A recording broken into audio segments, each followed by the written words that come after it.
And the Cowboys tonight are without two defensive linemen in DeMarcus Lawrence and Cedric Thornton.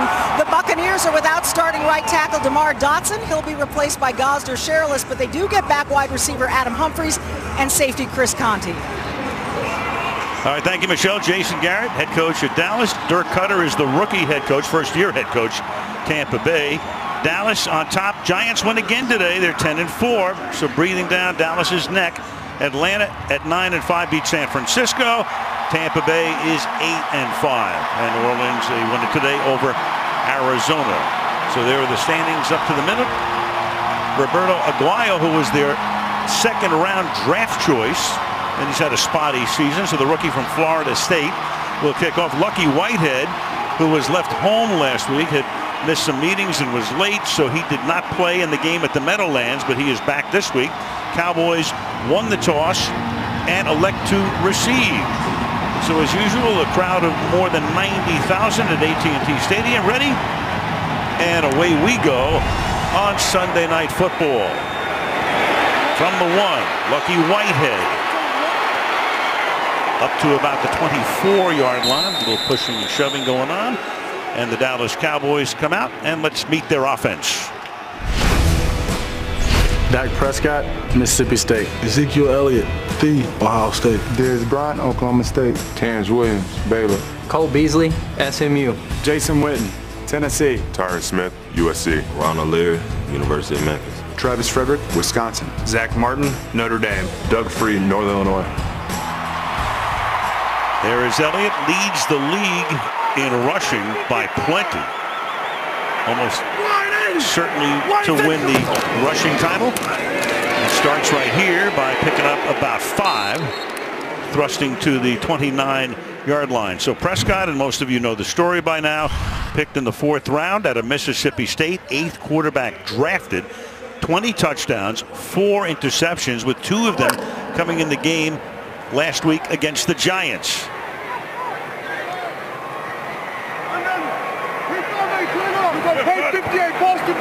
From the gun now on 2nd down and 5. Looking over the middle, throws to Bryant, and Des Bryant is able to pick up the 1st down up to the 35-yard line. For Bryant, missed some early action this season with a knee injury. He would be their 3rd leading receiver at the moment. That's his 39th catch. Beasley is the leader at 64 catches, and Jason Witten, the tight end, has 56. And last week, as you can see, 9 times Prescott went to him, but he was able only to catch 1 ball and had that big fumble toward the end of the game. 1st down from the 35-yard line. Elliott again. Good little move to the outside, started through the middle and went between the guard and the tackle for a gain of 8.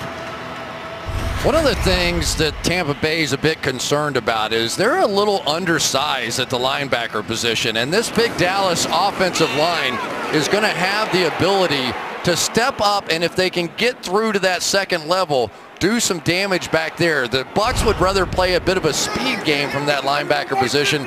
Feeling is the Cowboys probably coming right down their throats. 2nd and 3 from the 42-yard line. And Prescott throwing to the outside, and that's a 1st down. Terrence Williams makes the catch, and we'll take a look at the Buccaneer defense.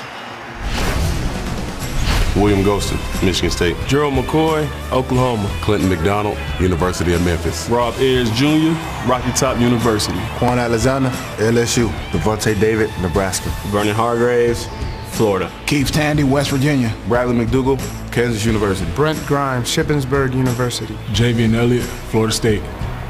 And he'll be a man in the crosshairs tonight. Lucky Whitehead is in the slot to the left side on 1st down.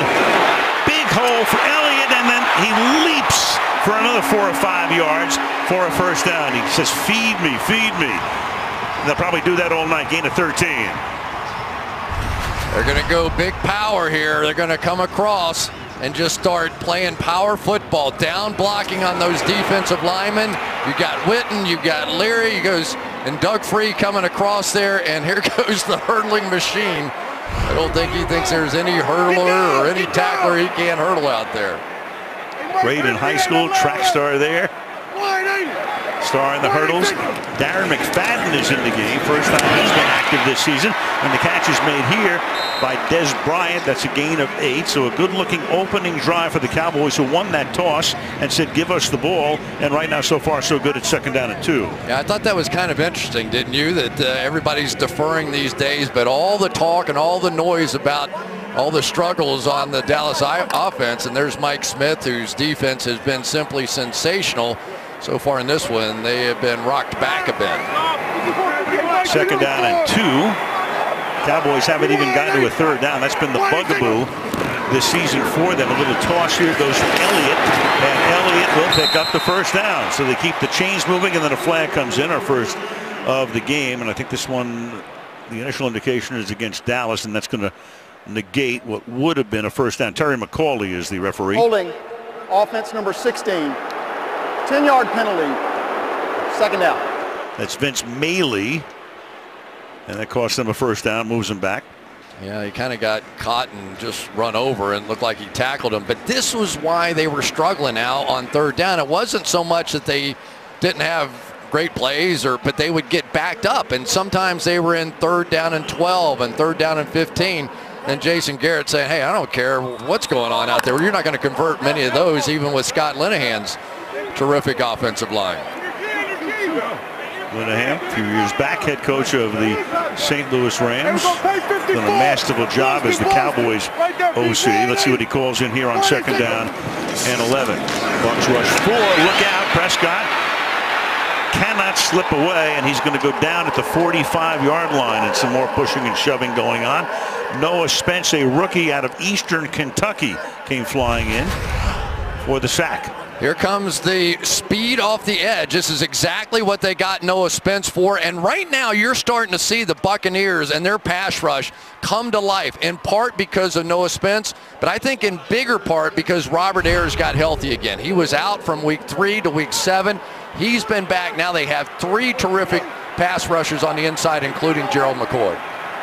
3rd and 17. The Cowboys are 2 for 24 on 3rd down over the last couple of weeks. Of course, a lot of them have not been 3rd and 17. But let's see what is forthcoming here.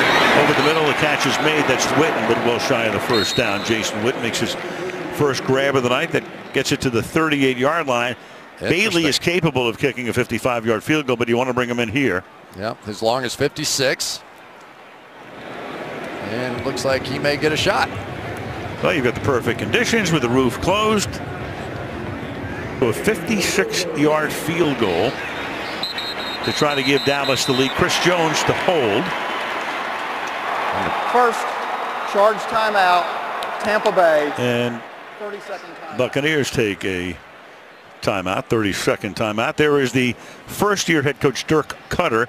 He was their offensive coordinator, and their defense, of course, since week 10, when you take a look at that 5-game winning streak, held Seattle to no touchdowns and 5 points. New Orleans last week, 11 points. 21, San Diego rang up on them, but they won the game. 14 takeaways, so that's almost 3 per game. And the opponent's passer rating is 62.5, and that's been the lowest in the league over the past 5 weeks. And Mike Smith was the head coach of Atlanta when Cutter was the offensive coordinator there. So these roles are now reversed, with Dirk as the head coach, Mike is the defensive coordinator, and now Bailey attempting a 56-yard field goal. And Dan Bailey's kick is going to be short. Online, but not enough, and that will give Tampa Bay the ball for the first time in very decent field position. 9:46 left in the opening quarter. 0-0. Sunday Night Football being brought to you by Verizon. It's always a great gift on Verizon. By Chevrolet, the most awarded car company 2 years in a row. By Microsoft Surface, the official tablet of the NFL. And by GE, we imagine a better world, then make it real. Well, that's about as good a practice facility as you will ever see. The world headquarters of the Cowboys, 91-acre site in Frisco, Texas. We've been to them all, and, well, that went right to number 1. Now, the first play of the game offensively for Tampa Bay is an incomplete pass intended for Luke Stocker. Jameis Winston, second year, won the Heisman Trophy as a freshman at Florida State. 23 touchdowns, 12 interceptions. So a good ratio there, rating close to 90. Very good. And he's played every game since he was drafted #1 last year. They hand the ball off to Doug Martin. And Martin coming back from a hamstring injury after he had missed a good part of the season, back to being their #1 running back. Barry Church makes the tackle. It's 3rd down and 2. There we go. Gosder Sherrillis, who's filling in for DeMar Dotson at that right tackle position. Nicely done. And that is what this Buccaneers offense has sorely missed. Some big runs out of Doug Martin, averaging just 3 yards a carry. 3rd and 2. Winston hangs in the pocket, goes deep downfield, contact made, flag thrown. And that's going to be your primary matchup tonight. You got Mike Evans against Brandon Carr. And this one's going to go against the Cowboys. Pass interference. Defense number 39. Automatic first down. It's what you fear when you play Mike Evans. It just turns into a basketball rebounding contest. He's not the fastest guy in the world, but defensive backs know that jump ball is coming, and you could tell that time that Brandon Carr panicked a little bit. I'm not even sure the ball ended up being catchable, but because of all the contact, drew the foul. And it's a jump ball to a guy 6'5", covered by a guy who's 6 feet even. 21-yard penalty. And now a tough 2 yards here for Doug Martin. Let's take a look at the Tampa offense. Jameis Winston, Florida State. Doug Martin, Boise State. Mike Evans, Texas A&M. Russell Shepard, LSU. Cameron Brate, Harvard. Luke Stockard, Tennessee. Donovan Smith, Penn State. Kevin Panfield, Purdue. Joe Hawley, Las Vegas. Ali Morpet, the Hobart College. Gosder Sherrillis, Boston College. And offensively, they're in the middle of the pack in just about every category. Overall 14th, 18th in points scored. To the outside and trying to get the first down there is Doug Martin. Very close to it. He thinks he has it. Barry Church runs him out. You know, it's interesting, this offensive line, I wouldn't say they're the greatest athletes in the world, but I enjoy watching them play, in particular their center, Joe Hawley. This is one of the more feisty guys in the league. You will see him at the end of almost every single play kind of pushing somebody, give him a little nudge, hoping somebody's going to try and knock him out and draw 15 yards. But that little irritant is very much the leader of this offensive line. Martin came up a little bit short of the first down, so it's 3rd and a short 1 from the 16, and now he has it for sure, going straight through the middle to the 13-yard line. Well, you get the feeling there's going to be a lot of body blows in this game. It looks like both teams are trying to attack right up the gut and just establish a physical presence in this game.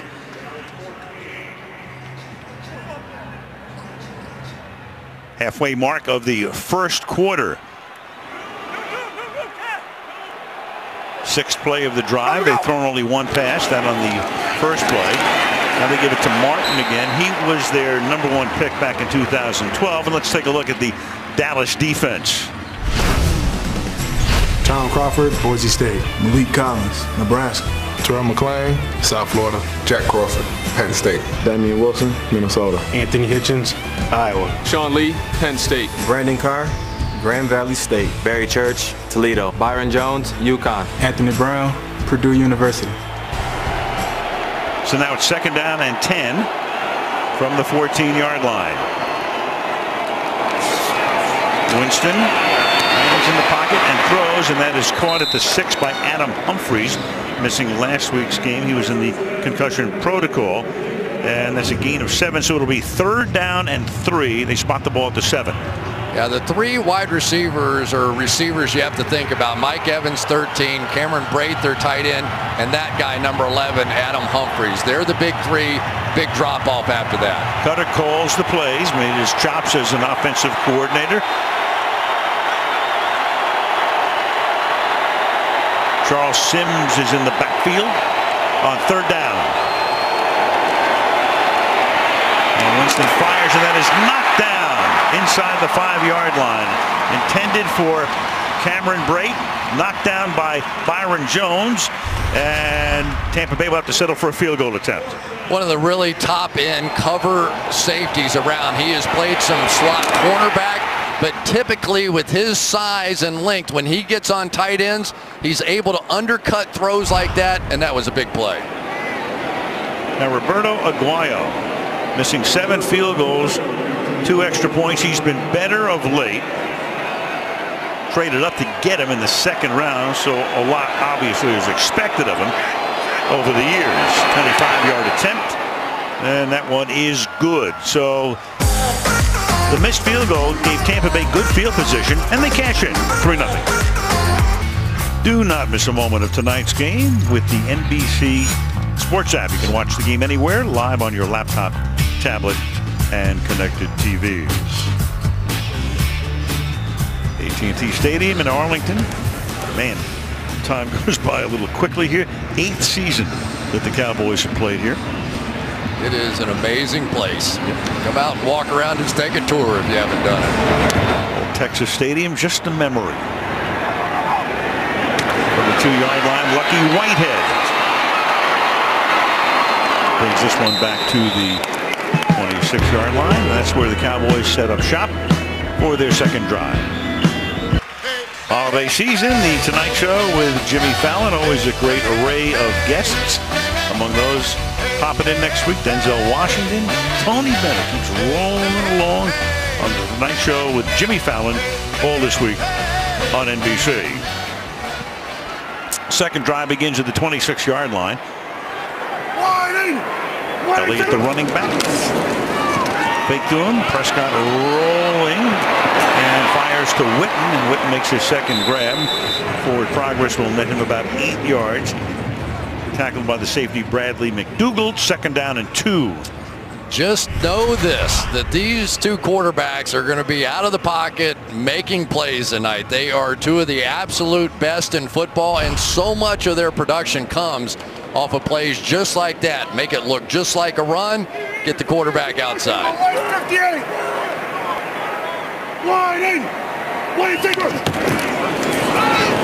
And this time Elliott cannot slip to the outside. He is coming up to make the tackle. It's Javion Elliott, the rookie from Florida State. That's exactly what Chris was talking about. Winston number 1, Prescott number 2. When they get outside the pocket, and there are the passing numbers 1st and 2nd. And in terms of touchdowns, 2nd and 3rd. Aaron Rodgers would be number 1. In terms of 3rd down, this is what Cowboys fans are interested in right here. They have to be better here. 3rd down and 4. All kinds of issues over the last 2 games.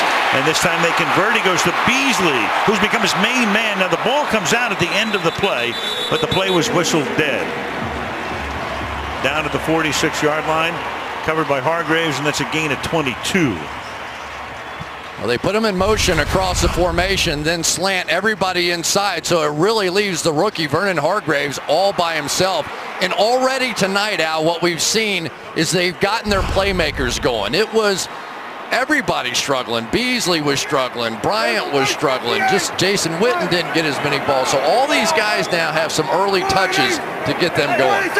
And Prescott is 6 for 6. 7 for 7 now. Elliott with a blocker out in front and seeks that 1st down. Zach Martin, big number 70, was there to help pave the way for him. Can't do it better than that. You get a screen with a blitz coming away and you just hit the screen over here. That's deadly. That's called perfect play calling by Scott Linehan. And you hit on it. Zach Martin out in front is as athletic as most cornerbacks. It's amazing to see him in the open field taking on speedy linebackers and safeties and corners, and more often than not, he does make contact. Most other offensive linemen do not. Took Quan Alexander out of the play, and for a 1st down, ball at the 35. And Elliott again will take the ball to the 32. Elliott trying to win the rushing title. 2 years ago, it was DeMarco Murray who won it. Then he went off to Philadelphia, now, of course, at Tennessee. And right now, there is a guy, the rookie out of Ohio State, the 4th overall draft pick last April, and he has been sensational. It's hard to not think of Emmett when you watch him play behind this offensive line row. Emmett's great offensive line, and you just sort of begin to draw parallels of what might be. Emmett in the ballpark tonight. 2nd down and 7 from the 32-yard line. Blitz coming, and the pass has gotten away to Beasley, but he will go next to nowhere. It'll be 3rd down. Elliott covering on the play.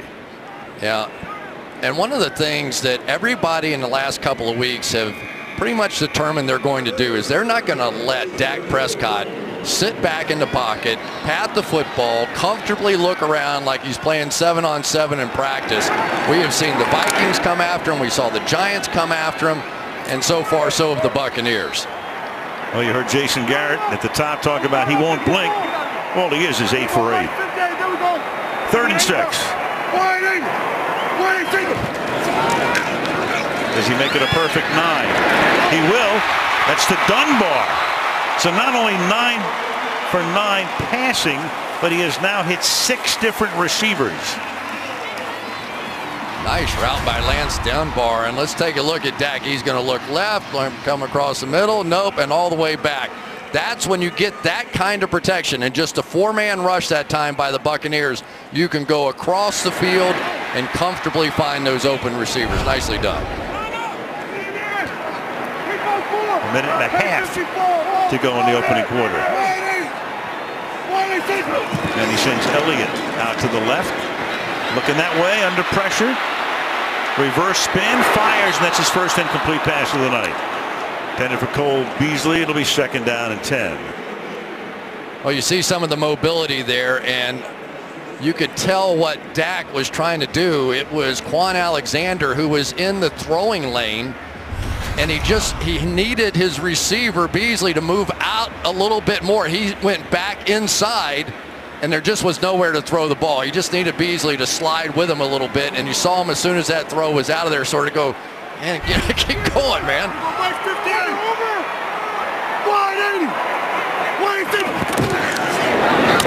Quick toss, Bryant. And Bryant gets wrestled down, flagged down. This takes it to the 11-yard line. The face mask, offense number 68. 15-yard penalty, 2nd down. It's on Doug Free, the right tackle. Well, there it is again. They get another tremendous drive going, and looks like they're going to get this one called back. And really no need. Where's the need there? Because you got one of your really talented guys one-on-one with a corner on the outside, but now they're setting up 2nd and long, and these are the kinds of 3rd down conversions and 2nd down conversions they've been having troubles with. Tony Romo with the headset. Already 3 penalties for 46 yards on the Cowboys. Now a draw, and Elliott will take the ball to the 21-yard line. So a good hunk of yardage there to make it to 3rd down and 15. But Al, you have to say, if somebody were asking you to describe this game, right, you'd say the Bucs have not stopped them yet. They had a penalty on the first drive that stopped that one, and they had a penalty on this one. And that's philosophically what a lot of defensive coordinators believe. It's very hard for an offense to go 10 plays without making a big mistake. And the Cowboys have, to your point, gained 116 yards already. Final half minute of the quarter. Prescott throwing, caught Elliott, and he puts his head down and can get to the 9-yard line, still short of the 1st down. And that should take us to the end of the 1st quarter, meaning the 2nd quarter will start most likely with a Dan Bailey short field goal attempt. And that will be the end of the 1st quarter with the score: the Tampa Bay Buccaneers 3, the Dallas Cowboys 0. Sunday Night Football resumes after these messages. We got a battle tonight. When I take all, ain't nothing like Sunday Night Football. And you're looking at downtown Dallas, Texas, with tonight's aerial coverage being brought to you by Geico. Thank you for the tribute there at the Omni Hotel. SNF Sunday Night Football. Start the 2nd quarter. Al Michaels, Chris Collinsworth, Michelle Tafoya, Dan Bailey trying to tie the game. Missed a long field goal earlier, and this one from 28 yards. And this drive ends with a field goal to tie the game with 4 seconds gone in the quarter. 3-3. That's how Week 16 will begin Thursday Night Football from Philadelphia. Thursday night coverage beginning at 7:30 Eastern Time. The red-hot Giants beat Detroit today. They won 8 of 9 against Carson Wentz. And the Eagles Thursday night. Next Sunday night is Christmas night, and we will be in Kansas City for the Broncos and the Chiefs. Dan Bailey to kick off. Josh Huff will take it and down it there. So in the 11 years of Sunday Night Football, the Tampa Bay Buccaneers have been on once. 2008, John Madden actually had the 1 week off. We brought in Chris Collinsworth. Seattle against Tampa Bay was so long ago, it was Mike Holmgren against John Gruden. All right, now go ahead and throw out the punchline. Well, the punchline is I think it was the lowest rated Sunday night game up to that point. And we still miss John Madden, absolutely. Yeah. But it was great. It was great to get a jump start on everything you and I have been doing here for the last few years. And, of course, there's nobody like Big John. Oh, yeah, watching tonight. He watches every game. Back in Pleasanton, California from the 25-yard line. This is the second drive for the Tampa Bay Buccaneers. And Winston gets hit. Was his arm coming forward is the question. The ball right now is loose, and the Dallas Cowboys are going to wind up with it at the 14-yard line, assuming it stands. Winston having the ball knocked loose. Terrell McLean came in and created it. Was his arm coming forward is the question.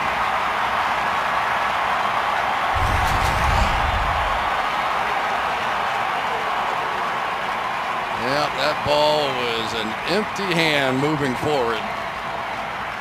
Hit the backside of his arm, and that ball shot straight up in the air. And here comes McLean around. They brought a safety blitz that time, bringing Byron Jones, and they slanted around, and it just simply got there too fast. You know, what's really interesting is the Dallas Cowboys defense, they don't blitz that much, but their rate of success when they do blitz, very high, and a big payoff right there for Rod Marinelli and company.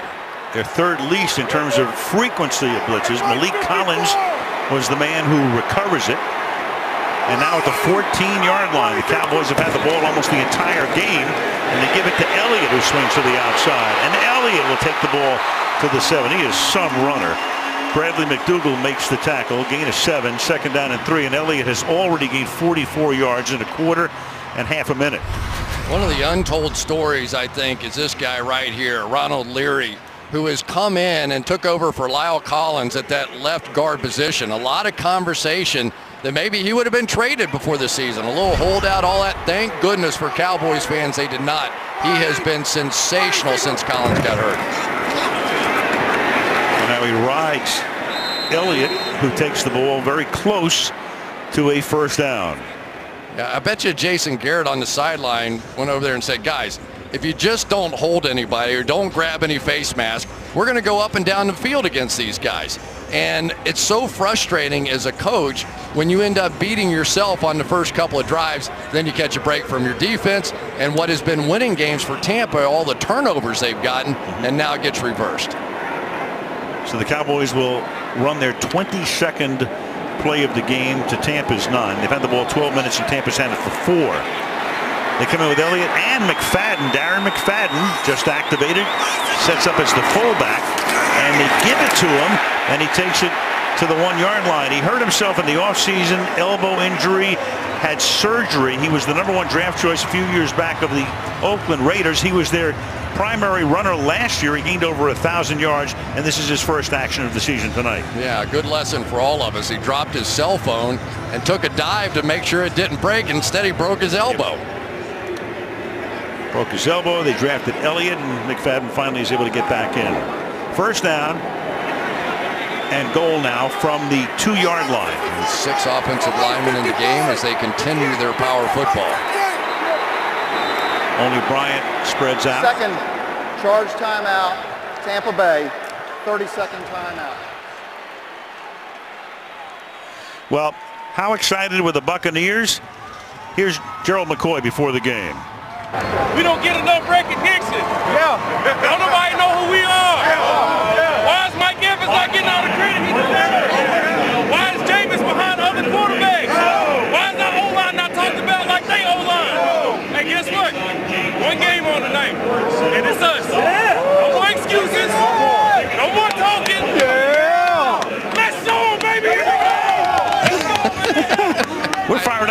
broadcast it now. I love that. This team on the field before the game, it was almost a college atmosphere. They were goofing, they were having fun, they were hollering coming in and out of the tunnel. I told you, I said, they're either going to blow them out or get blown out. I'm not sure how this one goes. So far, though, they haven't quite caught a break. They need something big here down on the goal line. Gotta love it. Only one game on tonight, and it's us. First and goal. Can they stop Dallas now? After the turnover, and the pass is dropped in the end zone. Bryant is there. The coverage was by Brent Grimes, the 10-year veteran, came over from the Dolphins. Yeah, Brent Grimes been playing great. 3 interceptions, 2 in the last 3 games. And what happened, why Tampa called the timeout, their safety, Chris Conte, was out there on Des Bryant. Des Bryant's clapping his hands and begging, throw me the ball, I got a safety out here. Chris Conte called timeout, they got it straight. Got the cornerback out there and he made the play. Grimes had 28 picks since he came in 2009. Been to the Pro Bowl 4 times, including the last 3 years. Second down and goal. Elliott. And Elliott into the end zone.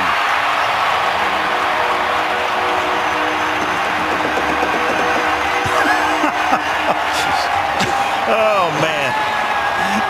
For Elliott, that's his 13th rushing touchdown. Emmitt Smith, boy, he can really appreciate that. And the Cowboys lead it 9-3. I never saw him jump in the pot, though. Watch this combination block right here. Leary's going to go down, and then you get the reach block. I love watching great offensive lines work together and just carve out that big hole, and then you go jump and promote a very good cause down there in the end zone. Salvation Army. Everybody throw something in because there's a good chance Ezekiel Elliott's going to be in there. And he got penalized for that because it's a prop. Even if it is for the Salvation Army and it's the fabled Salvation Army kettle, they still penalize him for it. But it'll get a lot of play. Maybe it'll get a few more donations. Even the officials are laughing, though. I think they appreciated it. It just is in the rule book. And there should be a charitable exemption in the rule book as well. There you go. If you're doing something for the good of charity, then that shouldn't be a foul. Like a tax exemption. Exactly. You've got it. 33-yard extra point is good by Bailey. So it was all set up by Winston's fumble. Had the short field. Cowboys cash in, lead by 7.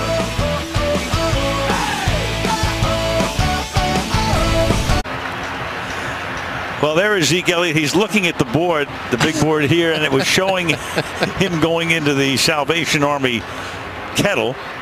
So I'm going to guess if there's any fine or anything involved, the Jones family is going to handle that one. No doubt, because they've been probably the biggest benefactors of the Salvation Army. But the penalty does force Bailey's kick to come from the 20 instead of the 35, unless we have a run back by Josh Huff from the 10-yard line. Whoa. And he gets taken down at the 21. He doesn't think he was down. Frazier knocked him down. He thinks his knee didn't hit, but it did. And they'll bring the ball back to the 22. One more time. This picture is worth about 10,000 replays. And probably about $10 million for the Salvation Army. That would be good. And the Jones family, we were talking about Charlotte Jones, Jerry's daughter, Executive VP, Chief Brand Officer. And through the years, I mean, if you watch the Thanksgiving Day game, there's always a lot in regard to the Salvation Army that happens before the game and at halftime. So they keep it rolling. When you're the Chief Brand Officer, what's better than your guy scores a touchdown and jumps into the kettle? He might do it again. Right from 22, fake toss to the outside. And Doug Martin picks up 3 yards to the 25-yard line. You know, Al, one of the impressive things I think about what we've seen so far out of the Cowboys, there's been a lot of noise around here, right? All week, you know, Dak Prescott, they can't get, third down, they can't do this, should Tony Romo, blah, blah, blah, blah, blah. And they have come out and look like they're having fun out here tonight. They don't hear all the noise, and that's really what they talk about. Well, play action, the pass is incomplete, leading the intended receiver, Mike Evans, a little bit too much. It'll be third down and 6. Yeah, there was a lot of noise around. There was noise after the game at the Meadowlands last week. Jason Garrett was being asked, did you think about putting Romo in the game? What? No. I mean, did Ben McAdoo think about putting Ryan Nassib in the game because Eli Manning only led up to 10 points and one big play to Bryant? or to Odell Beckham. I mean, what are we talking about? Well, don't get that started in New York. Right, tell me about it. 3rd down and 6. They spread them out. They go 5 wide. Pressured. And now Winston is somehow able to escape. Throws on the run, and it's one-handed but dropped by Charles Sims. Man, oh man. Vince Mayowa was the guy who was the first one in there, and somehow he's able to escape. This play looked a little bit like the play in Chicago where he scrambled around and hit Mike Evans down the field. One of the most remarkable plays you'll ever see. It took about 14.5 seconds to do it, but I thought Sims was going to get killed here. I thought Jeff Heath was going to just take his head off. He did pull off. Good for him. Now Brian Anger started his career as a high draft choice 3rd round at Jacksonville. Comes over this year and they put the pressure on, but he gets it away, and a fair catch is called for and made by Lucky Whitehead at the 36-yard line. 11.5 to go in the half. 10-3 Cowboys. Considered putting Tony in the game? No. Why wouldn't a relief quarterback work in the flow of a game? Yeah, we just feel good about where Dak is right now with our football team. You said that you think Tony may still have a role. Did it cross your mind at all as Dak struggled that tonight might be that night? No, it did not. No. So that all took place after the loss last week at the Meadowlands. Cowboys were held to 7 points. Touchdown pass to Terrence Williams. And those are the questions that Garrett and Jerry Jones got after the game as this drive begins from the 36-yard line. And we start here with Whitehead coming around for a gain of 3. You know, we were talking to Prescott the other day, and we're talking about guys that, you know, he talks to a lot. And the first guy he mentioned was Mark Sanchez, who is the number 3 quarterback for this team, inactive tonight. Of course, Mark with the Jets at the beginning of his career led them to 2 AFC championship games. But Prescott talking about the fact he spends a lot of time with Mark Sanchez, who's proved to be, for an inactive guy, a pretty valuable asset to this team. Absolutely, and when he comes over to the bench, that's where he goes for a conversation to see what did you see. 2nd down and 7, and it's Darren McFadden to the 46-yard line. So this was after the first series. Going over there, of course, Scott Linehan is the offensive coordinator. Wade Wilson is the quarterback's coach, but he's able to talk to Sanchez about various things, and we talked to Dak the other day and brought him up immediately. Yeah, and it's so great to have a backup quarterback that you feel great about, and nobody would understand that better than Jason Garrett, right? I mean, he was a backup for a long time with Troy Aikman and various guys, and that voice, somebody that can sort of calm you down and just intellectually talk about what's going on out there, is really a great asset. And we get Prescott, and that's McFadden, who, as we say, just was activated and gets racked up by Quan Alexander. These 2 linebackers can make plays like this. Watch this. All of a sudden, he's just sitting back there. Quan Alexander, you think he's not really into play, and he can just explode in there to make plays like that. Levante David, the other linebacker, very much like that as well. They're fun to watch. They do miss a few plays, but they are explosive. 20 minutes into the game, the Cowboys have had the ball for 15 minutes, and the Bucs for 5. Dallas running its 28th play on the 2nd down and 12. Good protection. Fires. Witten makes the catch and stays on his feet. And forward progress will get him to a little bit past midfield. 3rd down and 6. And Witten has caught 3 passes tonight. Well, on the outside, if you want to have a great offensive line, generally it's going to start with a great left tackle. And one of the things that they have going on the outside is because of the fact that the Bucs are a little bit more worried about the running game, they're playing some of their bigger guys like William Golston, who is not necessarily their best pass rusher, but they have to stay stout against the run.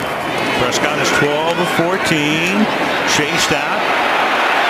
He's going to keep it. He's going to get the 1st down and a lot more, stepping out at the 35-yard line.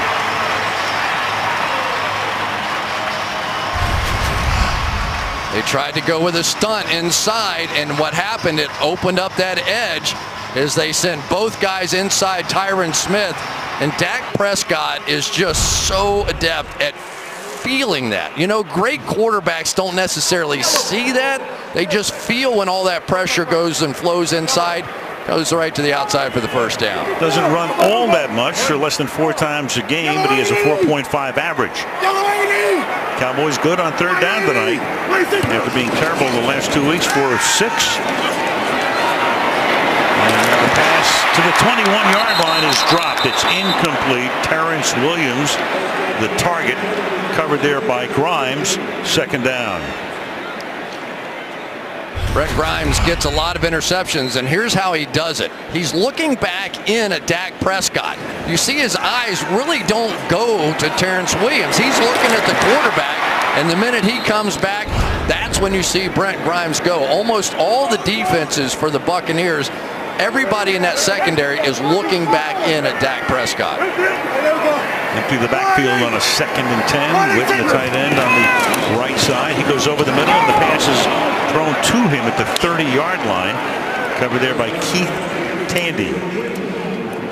Jason's been around so long that prior catch moved him into 7th place all time. There it is. Jerry Rice way out in front. Tony Gonzalez second. Larry Fitzgerald still going. Marvin Harrison, Hall of Fame. Carter, Hall of Fame. Tim Brown, Hall of Fame. And there's Witten, number 7, surpassing the mark of Terrell Owens, who had 1,078. Lance Dunbar, third down back. 3rd and 5. And Prescott firing, and that's Witten to the 23. So Witten had a long streak of consecutive games where he caught a pass snap in Minnesota 2 weeks ago, and tonight he's already caught 5. Well, anytime you can get a tight end like Jason Witten in motion and get him a free release, let him work that little out and in against a very good coverage linebacker in Levante David.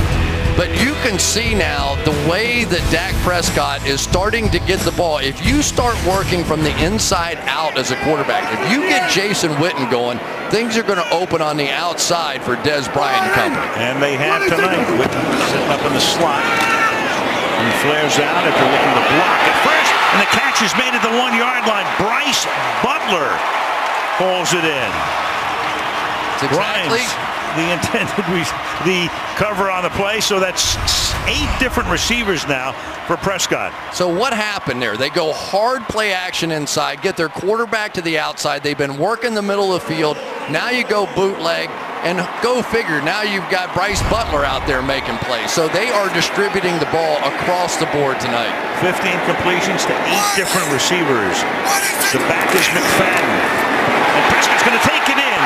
Touchdown, untouched.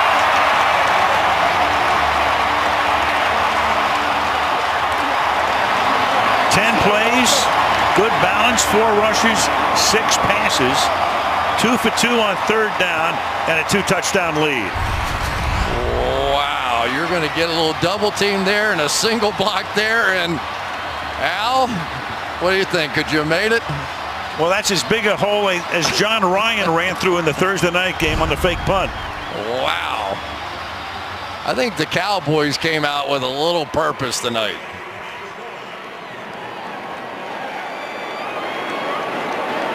Dan Bailey. Jones is hold. Bailey has put up 5 points tonight, 2 extra points, the field goal. How about Mr. Prescott tonight? 15 of 18 for 134.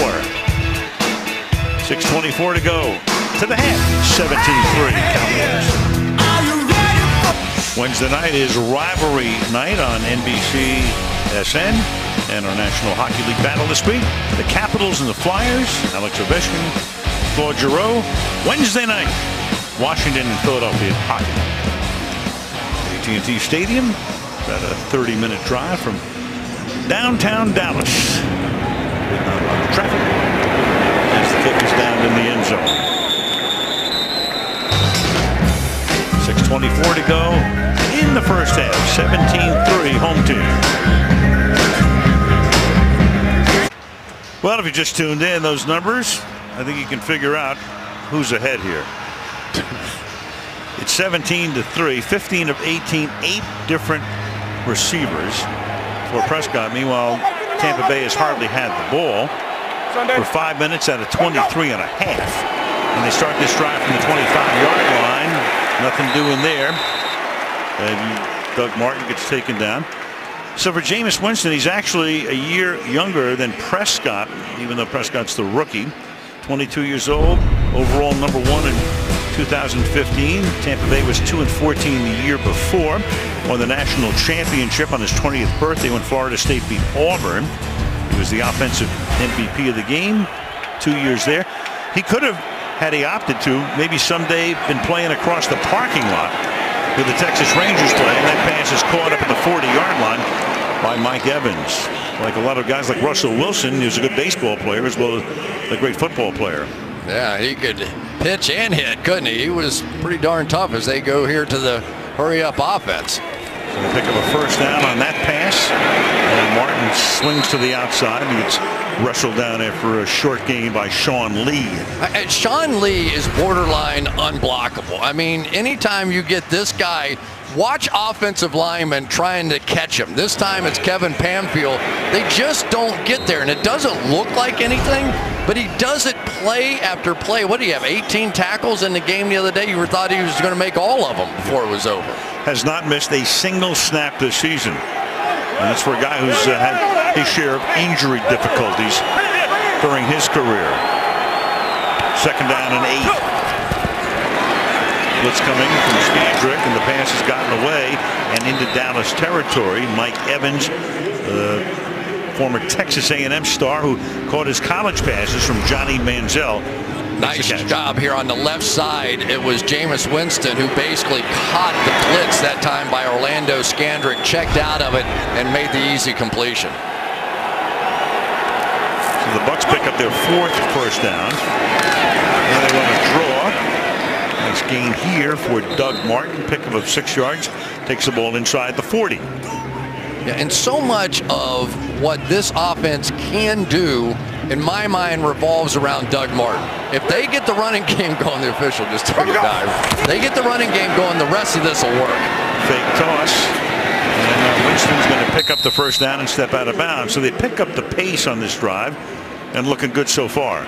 Yeah, the play action numbers for Jameis Winston are really sort of off the charts. 10 touchdowns, 2 interceptions, a 117 rating. But in order to get play action going, you have to run the football. And if Doug Martin returns to the form that we've seen him a few times in his career, you know, he's been over 1,400 yards twice and just getting healthy now after that hamstring injury. The leading rusher is Jacquizz Rodgers. He hasn't been in. Ball at the 33-yard line. Rodgers a healthy scratch tonight as Winston fires, and that's caught. To the 10-yard line goes Freddie Martino. And it's the first time he has been targeted tonight. 11 first down. Nicely done. What they do is they fake the screen and make them believe you're going to just throw the quick one out there. And as people just hesitate, you're able to hit it in the seam going up the field. This is by far the best the Buccaneers have looked. 24-yard gain there. First down and goal now at the 8-yard line. Whoops. Take a look at that. That's what, 1, 2, 3, 4, 5. Cowboys. It's half the defense is right there swarming, and now a flag comes in at the end. Boy, David Irving almost took the handoff on that one. Terry McCauley with the call. After the play, personal foul, unnecessary roughness. Offense number 3, headbutt. 15-yard penalty. The down count, second down. Jameis Winston. Jameis Winston trying to protect his guy and comes in and headbutts at the end of this thing and gets the penalty. There he is. He's throwing a block. No problem so far, but as soon as the play's over, Winston's going to lower his head into the back of the helmet there of Malik Collins, and that is a train wreck for the Tampa Bay Buccaneers. That is their first penalty of the night, and it takes the ball all the way back to the 28-yard line. It's second down and goal from the 28. It's Charles Sims spreading to the right side, so an empty backfield here.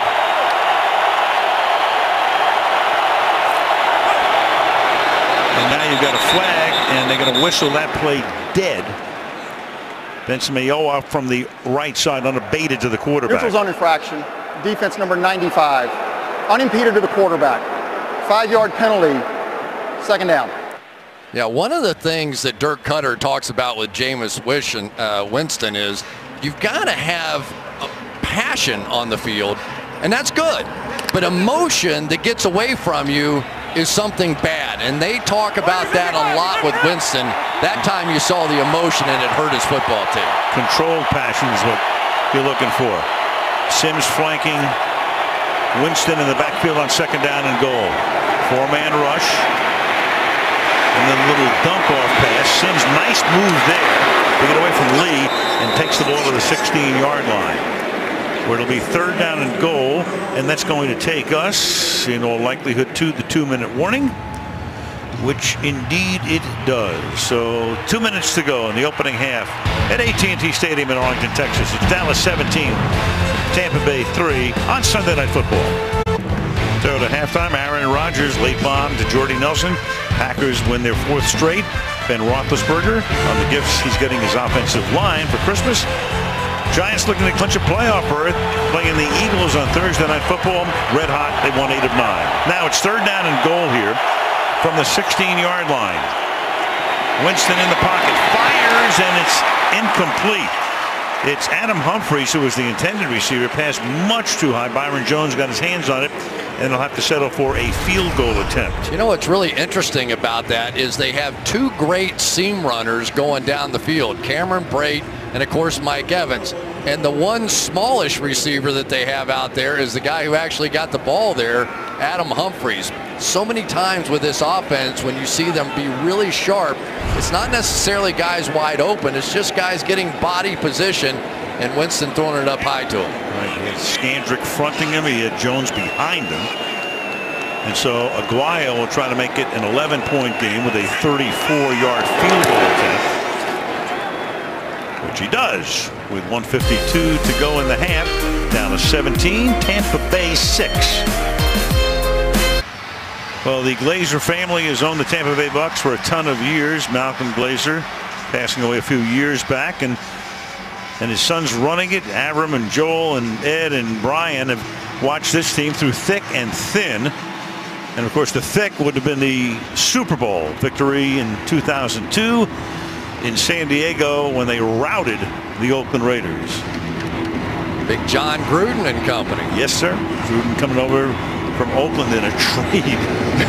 I see some more of that this year. The year before, yeah, we're hearing about it.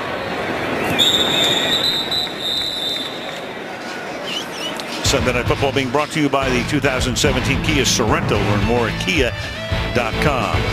By AT&T.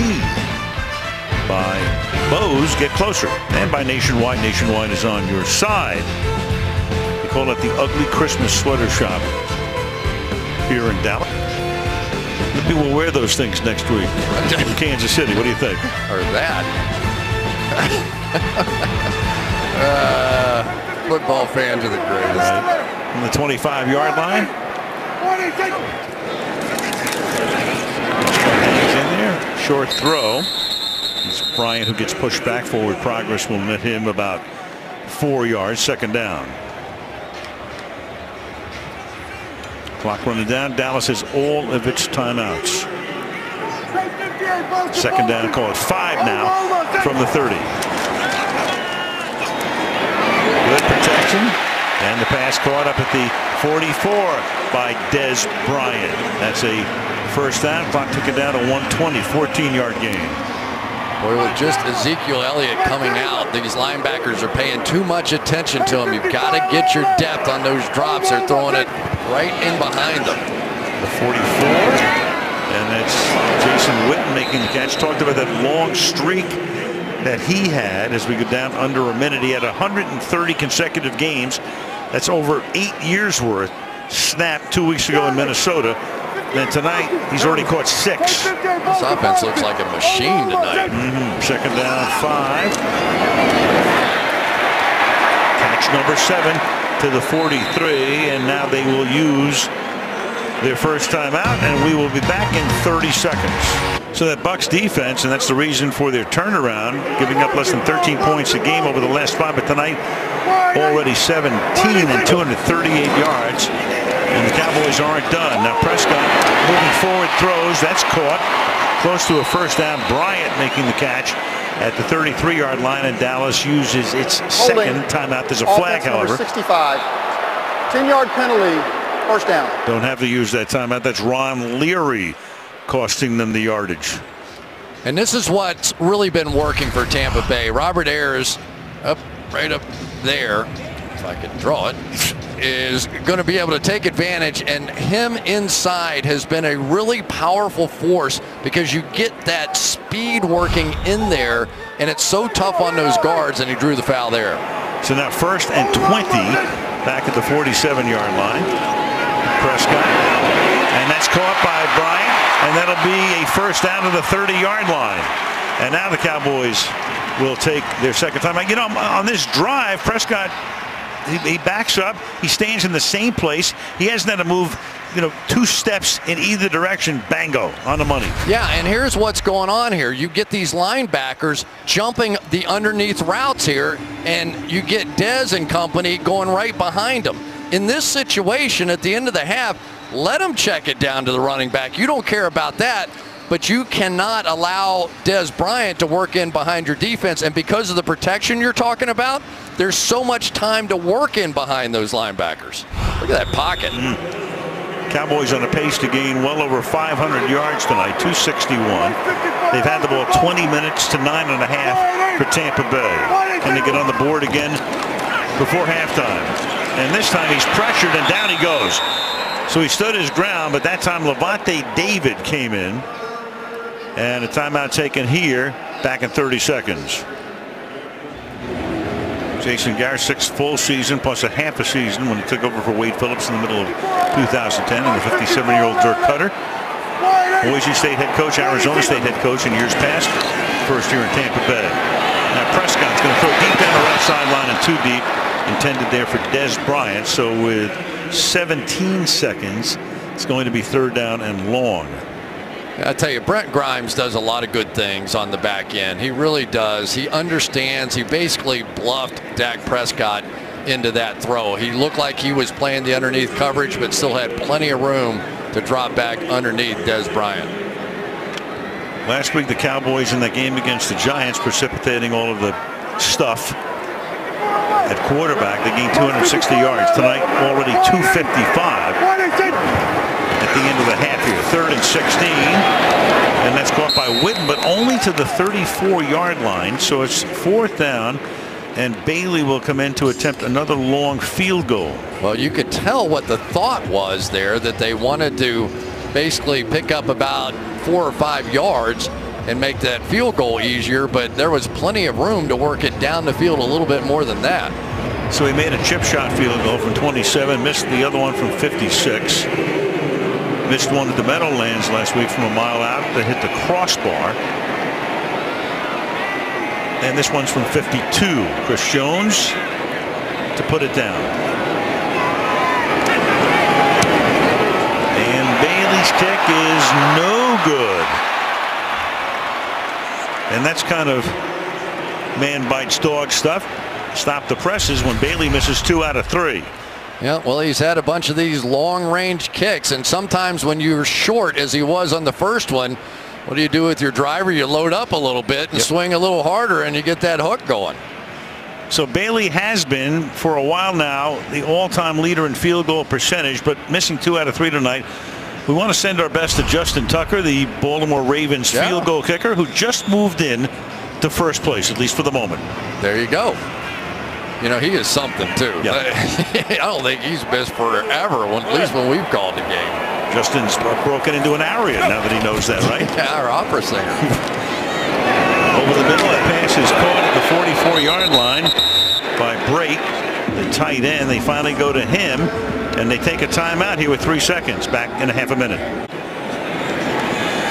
And Winston, final play of the half, barring a defensive foul, throws one that's intercepted in the end zone by Byron Jones. He'll take that out of bounds, and that will take us to halftime.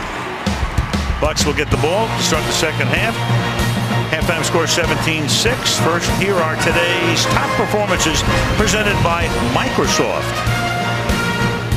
And at halftime, score is 17-6. The Dallas Cowboys on top by 11. And the buzz, Jameis Winston, 6 out of 12, 81 yards and the 1 interception. Meanwhile, Dak Prescott, great first half, 21-25, 191 yards and 8 different receivers. Leading rusher in the league, goes into that Salvation Army kettle after his 14th rush touchdown of the year. And that Buck defense, 17 points allowed after allowing a tick under 13 over the last 5 weeks to fuel that turnaround from a record of 3-5 to a mark of 8-5. Dak Prescott, he's been impressive so far, just under 200 yards passing in this one, but he's been under 200 each of the last 3 games. So clearly a bit of a breakout game here with some home cooking. Tampa Bay to get the ball to start the third quarter here in Arlington, Texas. Begin their drive from the 25-yard line, and we go to the field and Michelle. Well, I spoke to Dirk Cutter and I asked him if Jameis Winston's emotions might be impacting his play, and he said definitely on that second quarter headbutt personal foul. He said Jameis is a passionate player, but that was ridiculous. We can't let our emotions get in the way. And defensively, he said Jason Witten is picking us apart. I know he's one of the best tight ends ever to play this game, but we got to get better coverage out of our linebackers out. All right, Michelle, and Witten has those 8 catches tonight. Not for a lot of yardage, but they keep going to him in pressure situations. Ready. And a number of first downs from the 25-yard line. And he did on the ground with Martin trying to thread his way over the left side to the 30.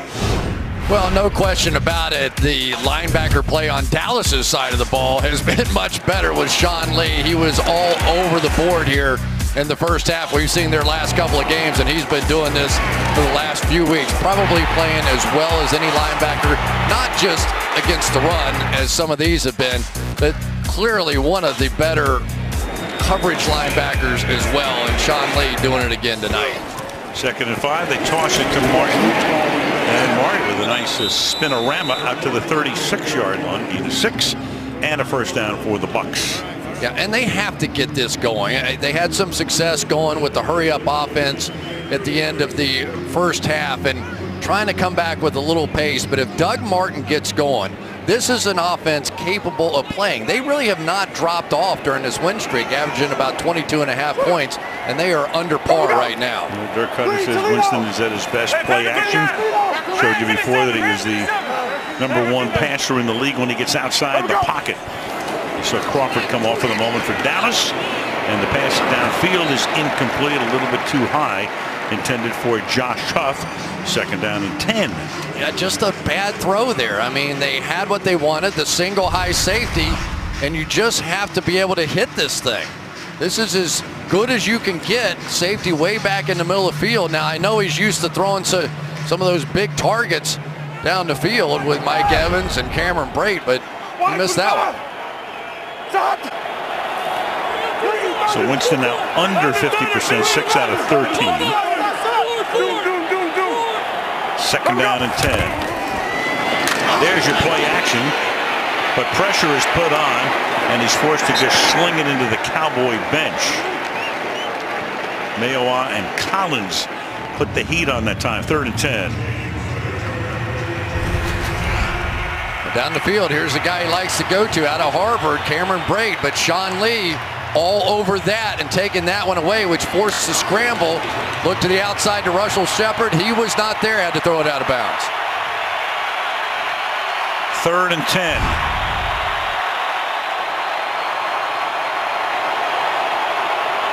Cowboys looking like they'll blitz. Back off.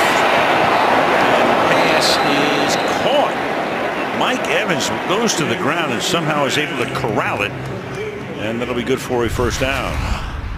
Right on the outside, there's Evans working against Brandon Carr. Gets underneath it and scoops it before he slides out of bounds. Man, finger tipper, but I think he had it. So up at the 49-yard line as they convert. Out of the game, and then it's Doug Martin who takes the ball into Cowboy territory. Speaking about picking up a first down when you need one, here's the guy who's the leading receiver in the league in terms of first downs on receptions. He has 11 more than any other player, and there was a case in point right there. Made a first down on all 25 third down catches coming in, so exactly what he did in that prior situation. Not a lot of catches and runs, but big plays down the field where he just goes up and out battles people. Play action now and outside the pocket. Underneath, and that is Alan Cross, tight end. Anthony Brown makes the tackle, and that will set up a 3rd and 1. Yeah, we talked about it earlier, but when you get either one of these quarterbacks outside the pocket, it puts a lot of pressure on the defense. And Rod Marinelli is not going to give you the deep ball. So the more time you have out on the pocket, the more time your receivers have to get open. From the 42, again, play action and outside the pocket and deep downfield, and it's caught on the deflection by Adam Humphries for the touchdown. The pass deflected deep downfield. You had Carr and Jones covering on the play, and they can't keep it away from Humphries. And you got Brandon Carr, the outside coverage guy right here, and I think he's going to get his hands on the ball and just deflect it. Let's see. I think he did get his hands on the ball, and it ended up right in the lap of Adam Humphries. And remember, that play was 3rd and 1, and I was thinking just run for the first down. Instead, Jameis Winston does what he does, which is throw the ball deep as much as any quarterback in the league. Took a shot and paid off big. Off play action and outside the pocket. Well, that was an impressive throw. Moving to his left and turning completely full speed, throwing it back in the middle of the field. I don't know how he did that. Humphries back after missing 1 game, concussion protocol. Aguayo for the point after. So the Tampa Bay Buccaneers down the field quickly on the opening drive of the 3rd quarter to make it a 4-point game on Sunday Night Football.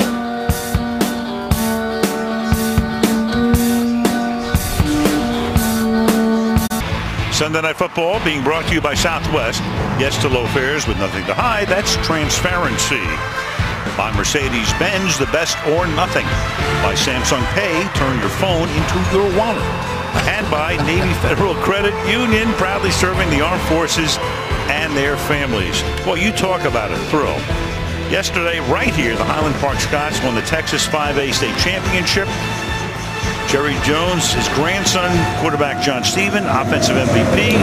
Father Stephen, executive VP of the team. Grandpa's here, grandma's here, the whole family's here. I mean, that's about as good as it can get. We had a chance to watch this game on television here yesterday. And here are some of the highlights. Take a look at this quarterback draw. And they're playing a really good Temple team who had about 100 yards in the first quarter to 1. And yet it was that play and this one. Watch John Stephen power his way in for what turned out to be the winning touchdown. And there you go. There's high school football. There's the proud papa. There's the moment you remember for your entire life. And there's the champion right there, John Stephen Jones. And maybe he can do it again next year. He's only a junior. Yeah, apparently John Stephen didn't get home until about daybreak today. I think they had a heck of a party last night. A few diet sodas along the way. Terrence Williams, gain of 13 first down. We go to Michelle. Well, yeah, and Stephen Jones told me that at the end of the game, he was melting, just putty and wrung out by emotions. He said, I don't know how to describe the feeling, just pure raw emotion, and incredible that I could be that happy about something. And that's big-time football, too. That high school produced Matthew Stafford. There it is. Clayton Kershaw, the great Dodger pitcher. Bobby Lane and Doak Walker. Apart from that, not a lot of guys went there that knew anything. And John Stephen Jones. Right, John Stephen Jones. And they had about 35,000 people yesterday afternoon as Elliott takes it for a couple of yards. In this stadium where not only do the Cowboys play here, they have a number of college football games, bowl games, and they played 12 high school football games between Wednesday and yesterday. I just got to say, too, and I know John Stephen's going to get all the headlines and all that kind of stuff, But I love that game. I love high school football in general. There's body types of all kinds out there on the field. And both teams, such incredible passion. It was a great, great afternoon of football. A great week of football here at this stadium in Arlington as Dunbar makes the catch. Lance Dunbar will come up a couple of yards shy of the first down. We go to Michelle. Well, I spoke to Jason Garrett at halftime. He said that Dak Prescott has handled everything with such great poise and composure on and off the field that Garrett had no doubt he'd come out and play well tonight. As for Ezekiel Elliott jumping into the pot after his second quarter touchdown, Garrett said he should not have done it, but we allow the Lambeau leap. We allow snow angels in this league. We have to get that rule straightened out, Al. Yeah, that's something for the competition committee to decide next March. 3rd down and 2 from the 46-yard line. Little toss, Elliott, and then he loses the ball as he tries to give it to Whitehead. Then it is recovered back at the 39-yard line. It's Ron Leary who recovers it. Very interesting. Tyron Smith here got caught up on Jason Witten coming out around the edge here, and it forced this whole play back a little bit farther, so it sort of screwed up the timing of that pitch. And for the Tampa Bay Buccaneers, the perfect start to this half. Go right down the field, score a touchdown, get a stop, they're right back in the game. Chris Jones, who has done a lot of punting over the last 2 weeks, but not tonight. This is his first boot of the evening. Fair catch called for and made by Adam Humphries at the 19-yard line. 6 minutes into the 3rd quarter. Dallas up by 4. $12 million on the line. The show is called The Wall. There's a special preview coming your way tomorrow on NBC at 10 Eastern and Pacific, 9 Central and Mountain. And they're going to pay for it. Sorry. Ladies and gentlemen, Mr. Chris Collins. Well, never mind. 9:01 to go in the 3rd for $12 million. Doug Martin picks up a yard up to the 20-yard line. It'll be 2nd down and 9. Let's go back to Jameis Winston. Here was an opportunity early on. He had Mike Evans down the left side here with an inside technique, exactly what he wanted. But watch his eyes on this one. He looked like he was looking at Evans, but his eyes are back to the right-hand side, and he throws it over to Adam Humphries instead. He had Evans, should have taken him, has come back here in the second half and played very well. 2nd down and 8 now. And Winston has time, fires open, caught 40-yard line. Russell Shepard, but a flag is down. Back at the line of scrimmage. Holding offense number 74. 10-yard penalty, 2nd down. Ali Marpet, second-year guy out of Hobart, who's a great young guard, but not on that play. Man, watch this takedown here. Ali Marpet, who is their best offensive lineman, the right guard, going to catch Crawford coming across, and then this is something out of the Olympics. Yeah. 3-point takedown. Man, WWE right there. Yeah. And that negates a long gain and makes it 2nd down and 18. And a great throw by Winston on that one.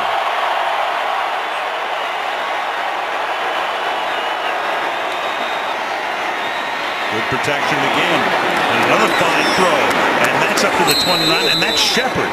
So Shepard, who had his first catch of the night negated by the penalty, they go right back to him, and he picks up 19 yards when he needed 18 in the 1st down. Now the Bucs are starting to do what everybody was doing to them in the first half on the Dallas Cowboys offense.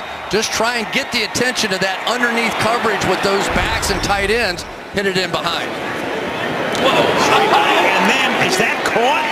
What a play. Cameron Braid with Sean Lee all over him is able to haul it in. Great catch. Man, what a catch. Can't have better coverage than this. And watch him just barely get inside Sean Lee. Barely saw the ball and hauled it in. It was almost past him. Now Winston fires to the outside. Juggled, incomplete. Intended for Humphries. Looks around for a flag, and there is none. Covered by Scandrick. 2nd and 10. Well, I have a lot of respect for Orlando Scandrick. Here's a guy that really has not been healthy for so long. But look at this one-handed catch. Even Sean Lee with his hand in there. And the Harvard tight end got it done. Up to the 47-yard line. Second down. Go to the ground again. And this time it is Charles Sims for a gain of 8 yards to the 45, to Dallas's 45. It will be third down and 2 as Cutter sends in the next play. Nice job by Ali Marpet getting up to that second level to make that play. Right down there. Tampa Bay going no huddle again. Winston rolling out to his right. Throws on the run back across the grain. That's caught by Braid. And Braid gets tackled from behind to the 25 by Byron Jones. So Braid has been silent until now. 3 catches for 52 yards. That's good for 22. I tell you, Jameis Winston is an exciting quarterback to watch. He is not a low-risk quarterback at all. He's taking some chances out here. Now to the outside comes Sims, and he'll get taken down, tackle for loss by Benson Mayowa. Having a nice game tonight. Second and 14. Mayowa really has come in and stepped up his game a lot. 4 sacks now in the season to be a complimentary guy to Tyrone Crawford and some of the other pass rushers inside. He's been hot, but so is that guy. Jameis Winston has taken over this game here in the second half. 6 of 12 in the opening half, 6 of 9 here for 120 yards. So he's up and over 200 for the game. He and Prescott about even in that department right now. Second and 14. Straight back and then over the middle, and that's hauled in and taken to the 10-yard line by Mike Evans. So a great drive that started back at their own 19-yard line, and they run 8 plays, 71 yards. Now they're getting to those seam routes because they're playing an outside technique with their corners, funneling everything back into Sean Lee, and yet because of this hurry-up offense, they're starting to hit those gaps in that defense now, and Dallas getting a little tired. First and goal from the 10-yard line. Here's Sims dancing around, can go nowhere. That'll make it second down and goal. Well, I tell you, when you pick up the pace on the Dallas Cowboys defense, so much, and we've seen them a lot here lately, so much of what they do on defense is about hustling. Non-stop hustle to the football. But if you can get them trapped with that no-huddle offense out there on the field and they can't substitute, it really works to your advantage on offense. And they're missing 2 key parts tonight, DeMarcus Lawrence and Cedric Thornton. That doesn't help. No, you're missing 2 defensive linemen, so that rotation's very thin. Great point. Second down and goal from the 10. Winston has time. Fires, and it is caught for the touchdown by Cameron Brate. Cameron Brate. Into the end zone he goes. 7 touchdowns for him this season, and the Tampa Bay Bucks have taken their first lead. Look at what the safety does. Byron Jones, that's a funnel coverage. They're trying to funnel him back inside to the middle, lurking linebacker in the middle, thinking he can make the touchdown. Tampa Bay had a 3-0 lead early. Dallas then had 17 unanswered points, and back come the Buccaneers. Brate with 3 catches for 49 yards and a TD on that drive. And Aguayo with the conversion. So all of a sudden, 4:12 to go in the third, and the Tampa Bay Buccaneers trying to make it 6 consecutive wins, up by 3 in Arlington. So who are the last 3 Ivy League players with 6 or more TDs in an NFL season? Brate, who went to Harvard and has now caught 7. Calvin Hill, saw him tonight. Started with Dallas and then finished with Cleveland in '78. Calvin, who went to Yale, had 7. And Steve Jordan, the great Minnesota tight end, had 6. So a 3-point lead for the Bucks. Kick will be run back by Lucky Whitehead. Back to the 20-yard line. 4:08 to go in the third. There's another Ivy Leaguer, the Princetonian, Mr. Garrett. It's the event film of the holiday season. It's called Sing, starring Matthew McConaughey, from the creators of Despicable Me and The Secret Life of Pets. Sing hitting theaters on the 21st of December. 3 nights from tonight. Now, this drive starts with an Elliott burst through the middle up to the 26-yard line with 4 to play in the third. Terrific first half for Dak Prescott, and he has certainly been helped. With this protection, he can go through multiple reads, 1, 2, and come back to number 3. Very seldom does an NFL quarterback get past number 2 on the reads. But you give him that much time, watch his footwork. His foot, it never changes. It's always about that far apart. He's always on balance, up on those toes. And when he gets ready to fire, he fires shots in there. Elliott has now rushed for 57 yards. How many more here? Nice little hurdle move. A lot more. And out of bounds, he's forced at the 45-yard line. Talked about in high school, state champion in the hurdles, and he loves to use that move. It's just fun to watch, isn't it? I mean, and the great thing about it is he doesn't over-hurdle. You know, sometimes if you get too high, one thing you find in the National Football League, if you're in the air, somebody's catching you because you can't fly as fast as you can run. And there he is as a state champion in John Burroughs High School in Missouri. 4-time state champion, I think, that year. 14 carries, 77 yards for him tonight. Straight drop by Prescott onto the outside. Coming back to hold it in. We'll see about forward progress is Terrence Williams, and they line it up. It looks like he's going to be about a half-yard shy of the first. Yeah, Terrence Williams was terrific against the Giants a week ago. Had their touchdown and 5 for 76. He's only had 1 drop this entire season and 35 different targets coming in. So he's had a nice year. Sort of the forgotten guy in this offense. Everybody's talking so much about Cole Beasley and Des Bryant and Ezekiel and Dak. And Jason Witten. So tonight he's caught 3. Quick toss to the outside, and that's Bryant. Gets a block from Williams, and he's able to pick up a first down, but is frustrated he didn't gain any more. Brent Grimes makes the tackle, ticking down to 2 minutes to go in the quarter. First down, Dallas. Well, the pace of this game has just quickened, hasn't it? At the end of the first half, you saw Tampa Bay get into their hurry-up offense, and Dallas now is starting to pick up the pace with his passing game as well. This one might end up going back and forth for a while. 3-point game. Numbers are pretty even in a lot of categories now after Dallas had been dominant in the first half. Ezekiel Elliott takes the ball to the 37.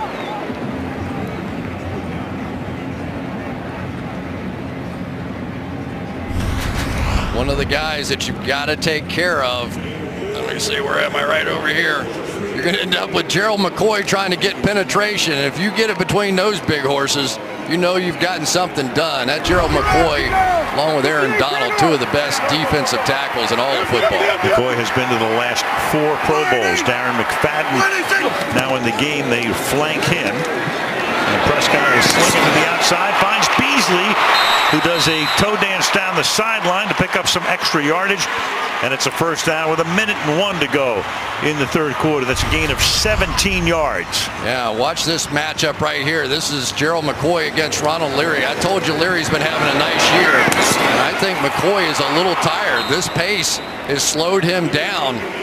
Really not much of a movement there against Leary, who stands his ground. Only 4 incomplete passes tonight off the hand of Prescott. Half-minute left in the quarter. They give it to Whitehead, and Whitehead gets slung down. What a play by Robert Ayers. Came over from the Giants. He's had a nice year, and he smelled that one out from the beginning. Robert Ayers is a tremendous player. They don't even block him here. They're just going to hustle out, and he's going to shoot the gap. And why would they draw a play like that? Because defensive ends can't make that play. Whitehead usually runs right by the unblocked guy. Then you've got 2 blockers out in front. But Ayers was too quick and too smart. And that is the end of a very rapid third quarter. Tampa Bay 20, Dallas 17. Sunday Night Football back after this. And tonight's aerial coverage, as you look at downtown Dallas, is being brought to you by Geico. Al Michaels, Chris Collinsworth, and Michelle DeFoya with producer Fred Godelli, director Drew Esikoff, our whole gang. Sunday Night Football Week 15. Back to Arlington. We come second down and 17 now for the Dallas Cowboys as Prescott is forced out of the pocket. And turns around the corner and gains a few yards there, chased out by Robert Ayers. So it was 2nd and 17. He got 5. It'll be 3rd down and 12. Yeah, staying with that 4-man rush. So that means they have 7 back in coverage. And there's the coverage down the field by the rookie, Vernon Hargraves. There's on Beasley underneath by another rookie, Javian Elliott. And then inside on Elliott, or on Jason Witten. 3rd and 12. Clearly in field goal range, which would tie the game. But Cowboys have other ideas. Really have single coverage on Des Bryant. No safety help that way, and it looks like pressure. Play clock at 2. Prescott throws, and Witten's going to make the catch, and he cannot advance it any farther there as Quan Alexander holds him up, and that's going to set up about a 40-yard field goal attempt to tie the game. Nicely done by Mike Smith. It looks like all pressure coming here, but then they end up dropping out of it. So some of the things that they might have had down the field had to simply dump it off. That was a nice call. So Bailey now, who has missed from long distance twice and made a 27-yarder, sets up from 40 yards out. And that one is straight and true. 13:31 to go in regulation, 2020. I'm Jameis Winston, and this is my football life. I've been playing football since I've been 4 years old. Football has played a huge role in my life as far as having something to do, making more friends, and just creating different family. I love football because it's the ultimate team game, and it gets guys to come together all for good and for their successes. Overall #1 pick, still only 22 years old, wrote a letter to his teammates and then read it to them at midseason. They were 3-5, and then he read it to them after they had knocked off Chicago to start the winning streak. But wrote it before the Chicago game, right, thinking they were going to win, and they haven't lost since. 5 straight, trying to make it a franchise record 6. Josh Huff running the kickback and takes it back to the 25, and we go to Michelle. Well, Al, Jameis Winston was in middle school when he started this QB notebook, filling its pages with everything from a list of quarterback characteristics like leadership, desire, and mental toughness, to the reminder, a part of being QB is know the situation of the game and formations and routes that work best against a cover 2 defense. His notes suggest the double out and stick switch work. Winston told me, when I started playing quarterback, I wanted to be the best at it, and I took it seriously. Al? Well, he was 10 years old when he put that into the notebook. Man. And right now, a guy who started every game in his rookie season, of course every game this year, had a great 3rd quarter, and this time he gets sacked at the 18-yard line. David Irving. David Irving plays maybe 40% of the snaps or so, but boy, he can make his presence felt. Watch what he does to Gosder Shirless here. David Irving is going to throw a right hook right here. Almost a hump move we used to see out of Reggie White, and he occasionally can take over games. He had a game against Green Bay earlier this season. I think he played about 20 plays in that game, had 3 forced fumbles and a sack, and a lot of them look just like that.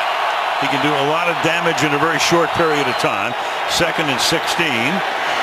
And that pass is caught by Sims, and he can't go anywhere as he gets tackled at the 20-yard line. That's Justin Durant making the play. It'll be 3rd down and 14 for the Bucs. So much of the damage that we've seen from Jameis Winston here tonight have come out of the pocket. Watch this throw for the touchdown. I still can't believe he got this ball there. Moving completely full speed to his left, turning and going back about 46 yards for the touchdown, and that really jump-started their comeback. 3rd and 14. Crowd at full volume right now. 4-man rush, and the pass is high and intercepted at the 40-yard line. Jeff Heath takes it back to the 21.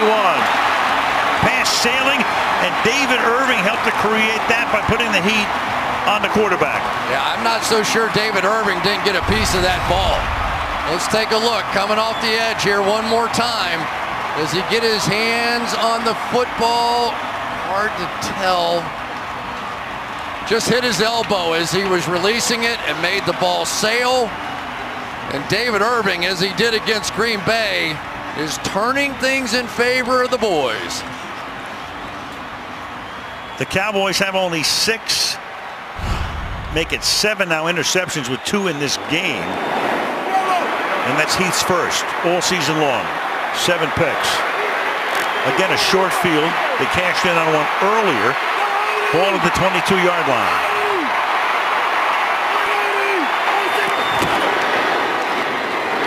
Elliott. 2-yard pickup. It's amazing the Buccaneers are even in this game. The turnover margin is now 3-0 in favor of the Dallas Cowboys. And really, this has been a Tampa Bay team that has just thrived on the turnovers. In their first 8 games, they were a -3, but during this winning streak, a +9. And tonight, the ratio is going the other way. 2nd and 8. They bring Lance Dunbar into the game in the backfield. Now split him out. You get 5 receivers. Prescott fires, caught inside the 10-yard line. To the end zone goes Lance Dunbar. Flag down. However, at the 27-yard line, it's coming back. Offense number 77. 10-yard penalty. 2nd down. Tyron Smith, the left tackle.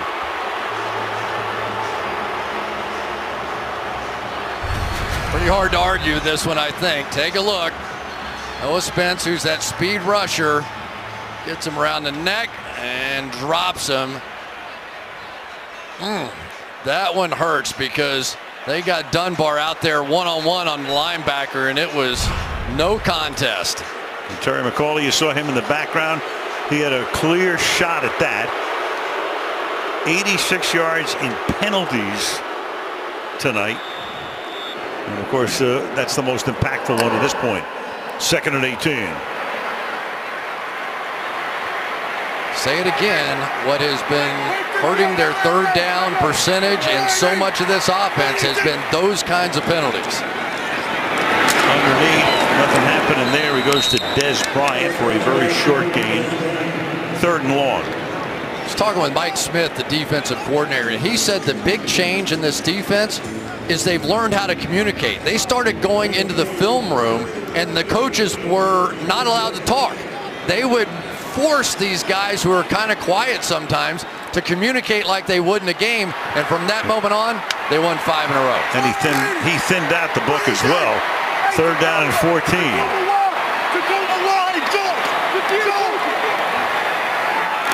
0 for 4 on 7 or more yards here.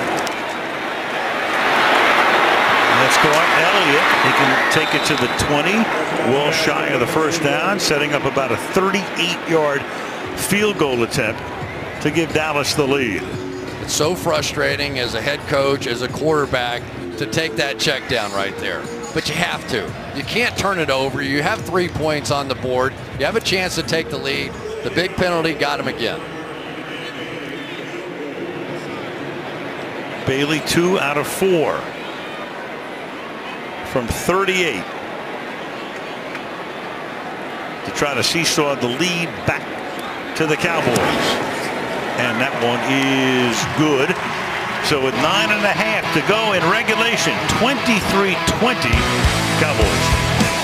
Sunday Night Football brought to you by Toyota. Let's go places. By Capital One Venture Card. What's in your wallet? By Walmart. Find gifts, groceries, and more this season. And by Bud Light. Make the right call and drink responsibly. And you saw Jameis Winston. And he's back in another pot. There you go. So Elliott there, and there he was earlier in the week, loading a Salvation Army truck, and there he was tonight. Christmas presents, courtesy of Cowboys players, coaches, and the front office. I tell you, with these 2 rookies, it's hard to take anything too seriously with the Cowboys in that locker room. Yard in. And Josh Huff gets corralled. Swarm at the 14. So the playoff picture right now. Dallas has clinched the playoff spot, but not the division title yet. Seattle has won the West. Atlanta leading Tampa Bay right now in the South. Detroit leading in the North. That's going to get wild there, of course, with the final game of the year against Green Bay. The Giants and Tampa Bay at the moment hold down the wild card spots. But if Tampa loses tonight and Washington wins tomorrow, they play Carolina, then Washington would move into that position, at least for the moment. So a lot going on in both conferences. Illegal substitution. Defense, 12 men in formation. 5-yard penalty, first down. Making it a 1st and 5. Zach Moore was the 12th guy. Yeah, a guy just activated late because of some of the injuries to Cedric Thornton and DeMarcus Lawrence. Probably just didn't fully understand the rotation, but that's a good jump start for Jameis Winston in this offense.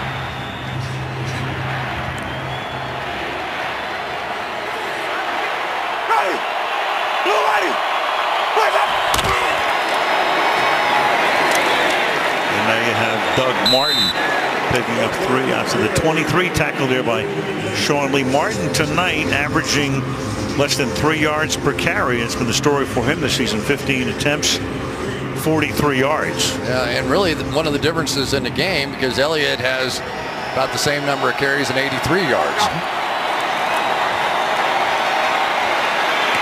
Winston forced at the spot, and that is knocked away. And David Irving, mentioned him before, doesn't play, I think maybe less than half the plays, if I can recall correctly.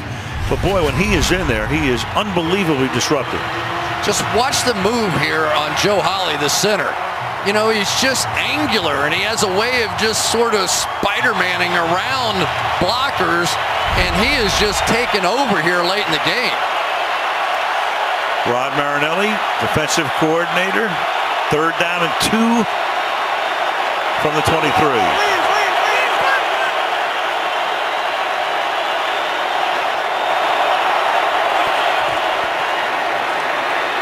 And that pass may have been deflected as well, and was. Justin Durant came in.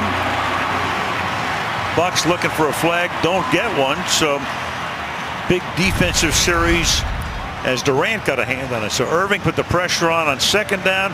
Durant deflects it on 3rd down, and the Bucks have to punt. A little trick defense that time. They bring Durant thinking that that little hot throw would be there. Sean Lee hustled underneath, and Durant got his hand on the ball. So they started off 1st and 5 after that penalty and cannot pick up the 5 yards.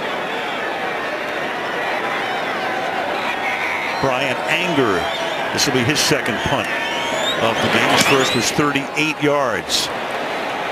Flag is down. Whitehead takes it at the 33 and loses yardage on it. Get the call here from Terry McCauley. A little jostling going on. Football is family. During the kick, kicking team, prior to the kick, holding team kicking team number 43. 10-yard penalty added to the end of the play. 1st down, timeout. Dallas with the ball, leading by 3.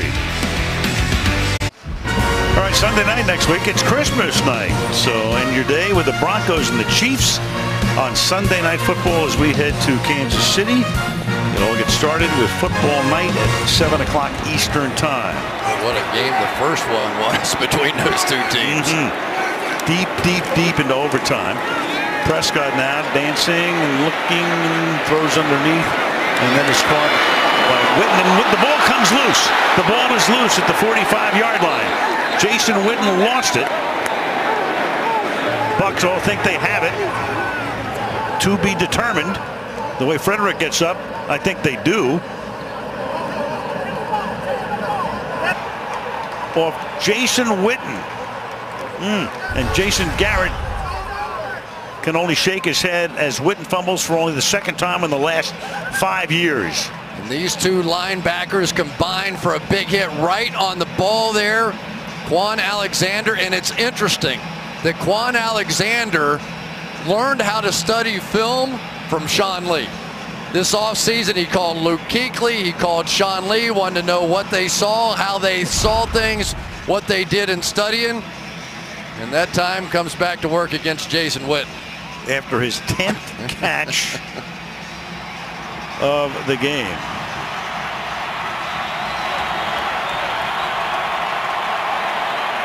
Now at the 45-yard line with 8.5.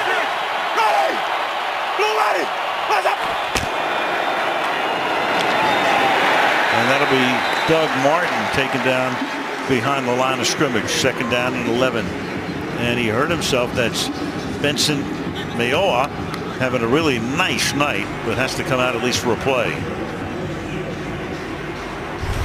Sure is. He's going right through as Doug Martin comes in, and he just simply ran over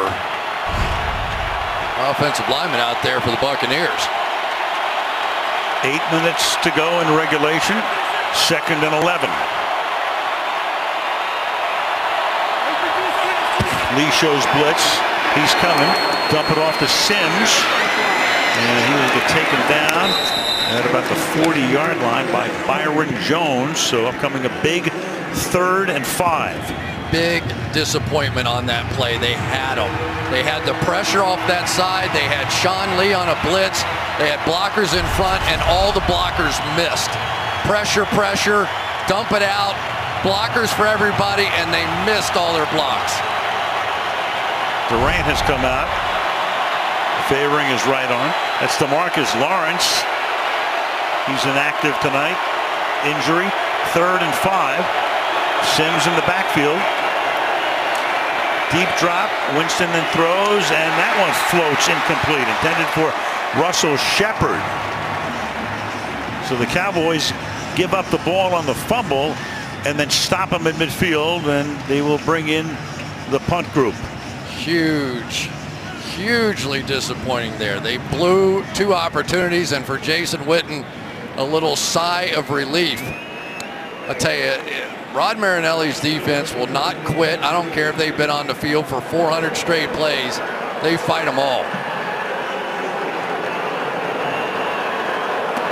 Anger sends it with backspin down toward Beasley, who lets it go. And Tampa Bay is going to down it inside the 5-yard line. Great kick. Ryan Smith downs it there. But Dallas gets the ball back, having held Tampa. Week 16 will begin in Philadelphia. Thursday night football coverage starting at 7:30. The Red Hot Giants against the Philadelphia Eagles on NBC and the NFL Network Thursday night. So it's 1st down for the Dallas Cowboys from the 4. And this is Elliott. So, Chris, the night begins with one of those, phony quarterback controversies in the minds of some. Not really, but, some people were talking about Tony Romo. There is a huge quarterback controversy, though, in Texas. Yeah. But it's in Houston, right? Oh, man, that's right. A little benching. I mean, today the Texans were trailing, I think, by 13 against Jacksonville. And Brock Osweiler, the $72 million man, comes out, and Tom Savage led the replaces comeback. him. And meanwhile, we've got an injured Tampa Bay Buck. Injured Buck was William Golston. It's an arm injury or elbow injury, and they take him right back to the locker room under his own power. Ryan Russell, second-year guy out of Purdue, comes in. Meanwhile, McFadden now in the game. Split 4 receivers. Keep Whitman on the left side of tight end, and Prescott in the end zone fires, caught 20-yard line, and that's Des Bryant to get him out of a hole up to the 24. First down, tackled by Bradley McDougal. 19 yards. Going to end up working right in behind here, and I think that's Darryl Smith, the linebacker. You knew it was going to be a zone defense, and because of the way they're taking the running backs and flanking them out, if it's not a linebacker going with the running back, they know it's a zone, comes right back to the zone beater there. Prescott is 31 of 35. Big hole. Elliott off to the races. Into Tampa territory, and finally forced out of bounds by Keith Tandy. And that will take Elliott up and over 100 yards by plenty. That's 40 yards. What you're trying to do is get to this linebacker, and when this double team can push him back into that linebacker, you come up with big plays. Exactly what happened. Doug Free, Zach Martin drives him back into the linebacker, and there goes Zeke Elliott. That's 124 yards on 18 carries tonight to the Tampa 34.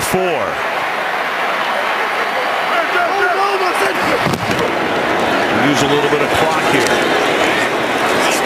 And Elliott, look at Elliott taking the Bucs with him for what might be a first down, if not inches shy. First down. I know everybody has their own opinion, and Big Emmett probably does as well, but he has to be flashing back here a little bit. And the conversation's going to be about Rookie of the Year. Dak Prescott's been terrific. For my money, it's clearly Ezekiel Elliott. I think he has been unbelievable. My only question, does he manage to fight his way into the MVP conversation as well? Well, there's no question he's there. Look at that look on Emmett's face. A little bit of flashback there. Darren McFadden is in the game. They give it to McFadden. I tell you what, that's a pretty good backup running back. When your backup running back is a 1,000-yard guy from the year before, and your backup quarterback is Tony Romo, you got a little bit of depth. Yeah, and they've had a lot of 1,000-yard rushers around here lately as well with this offensive line. So when this group gets it going, when this offensive line late in the game gets that kind of push going against a defensive line that now is missing one of the key components. Remember, Golston was one of the guys they felt like could stop the run. He's out of the game, and they're attacking hard now. Second down and 10. Prescott. Target. Beasley makes the catch. Gain of about 8. 32 of 36 now. And Elliott does a nice job blocking on that play. I think Dak Prescott's going to go into the press conference after this game and say, any questions? Oh, you think Jason will get a question about, you think about bringing Romo in? Never know. You're right. Some goofball will ask it. Not tonight. Third down and 2 at the 16.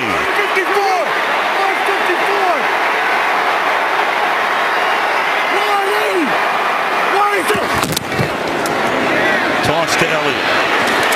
Oh, he thought about hurdling.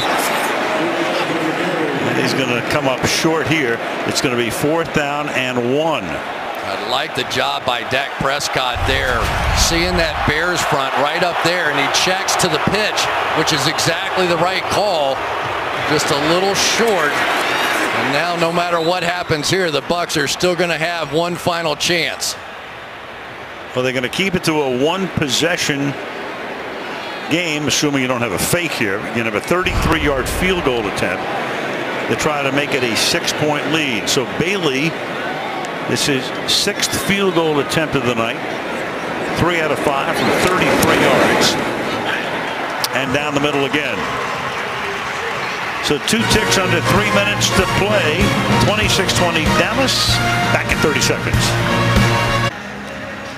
2:58 remaining in the fourth. Tampa Bay looking ahead all of its timeouts.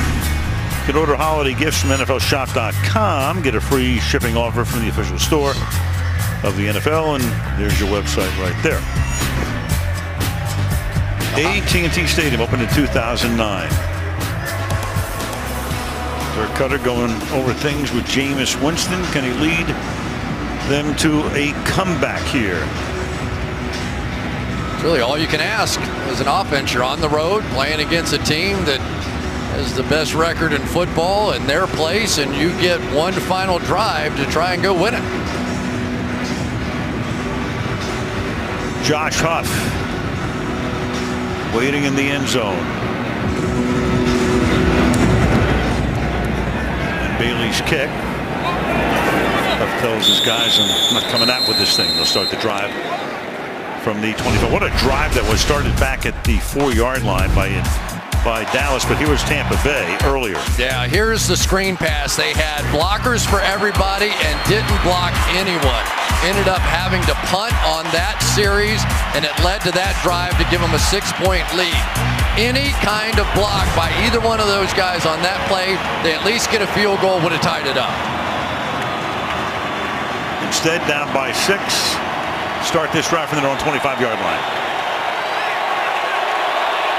Big number 95 is in the game. David Irving, hard to get him out right now. What a force he has been. And there he is again, the 15-yard line. I mean, you just see him in the game and you go, wait a second. I think they were trying to double him too at one point. Forget about it. And the backs help. So you end up here and here, going to go out and block one guy, and they can't get it done. Remember, Gosder Sherrillis, the backup right tackle, DeMar Dotson, not in the game, and it is killed. Second down at 18. Irving again. This time they are able to get him off to the side. Pass intended for Cameron Brate, but he put the heat on again, and it's third down and 18. So now a different strategy by Gosder Sherrillis. He's going to try and go get him early, jump out of his stance and get out there and get him, and that didn't work either. Even a hands to the face didn't do anything. Right, could have been a penalty. Third and 18.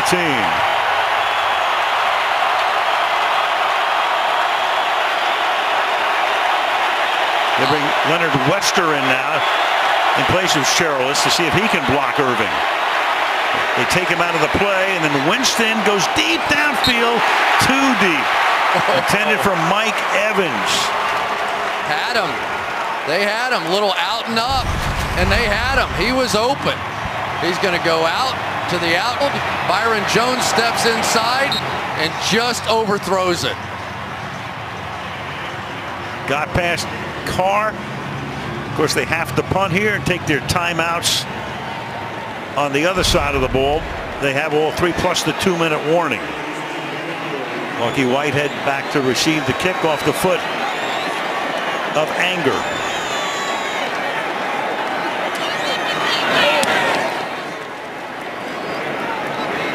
Fair catch called for and made by Lucky Whitehead at the 30. So the quarterback comparison tonight. Winston had a big third quarter. Nothing doing in the first half, and spotty here in the fourth quarter. And of course, Prescott, he's throwing a lot of short stuff, but what can you say? 32 out of 36 for 280. Buccaneers only got 1 turnover on the night and could not take advantage of it. That was the one that came off the missed blocks on the screen pass. So now they're going to have to make a big defensive stand. Pretty much 1 first down now if they burn all the timeouts. It's all Dallas will need. Prescott has also rushed for a touchdown. They bring a fullback into the game. Keith Smith, he leads the way for Elliott, and Elliott's going to take us to the 2-minute warning with a first down to the 45-yard line. Keep feeding me, he says, and they fed him tonight for 22 carries and 152 yards. 2-minute warning. Cowboys up by 6.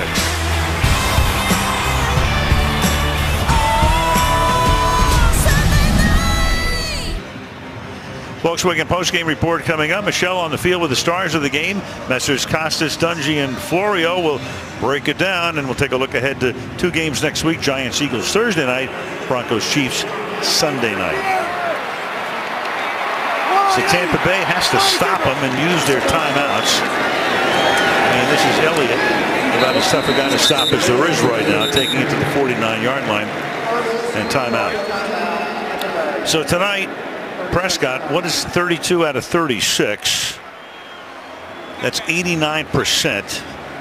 280 yards. It would be the second highest completion rate in NFL history for guys who've thrown 30 or more passes. We actually did a Monday night game in the years when we were at Monday night with Freddie and Drew and the gang. It was the 500th game of Monday night. Freddie, what year was that? 2002. Rich Gannon that night. 34 of 38. Slightly eclipsing the percentage for Dak Prescott tonight. Now here at the end of the game, it's been the offensive line and defensive line taking over. But a big part of this game was the Cowboys spreading everyone out and letting Dak Prescott pick them apart, which he did in the first half. And he has proven a lot here tonight. And I think he was a little upset with all the noise he was hearing. 2nd down and 6. And Elliott, he's going to get wrapped up. You know, we talked to him the other day. Obviously, everybody now says, you know, when there's noise, we say we don't listen to the noise outside the building.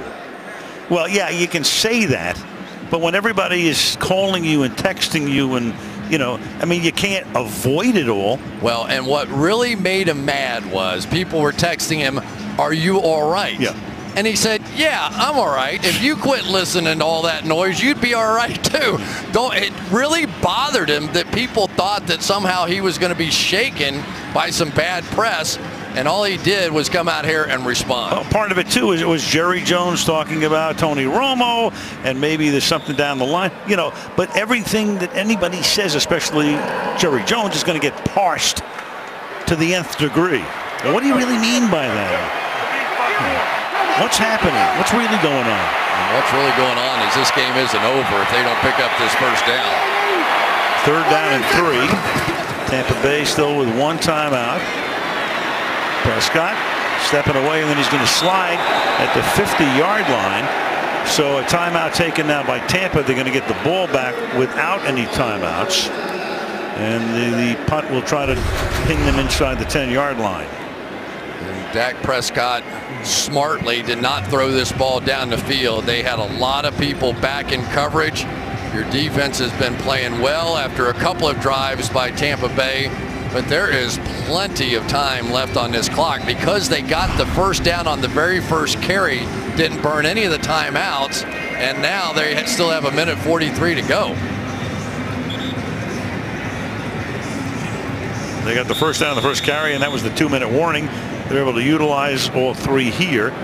And now Chris Jones, who hadn't punted very much until the last 2 weeks when he's punted like every 8 minutes, will send one skyward for only the 2nd time in this game. And a fair catch is called for and made at the 11-yard line by Adam Humphries.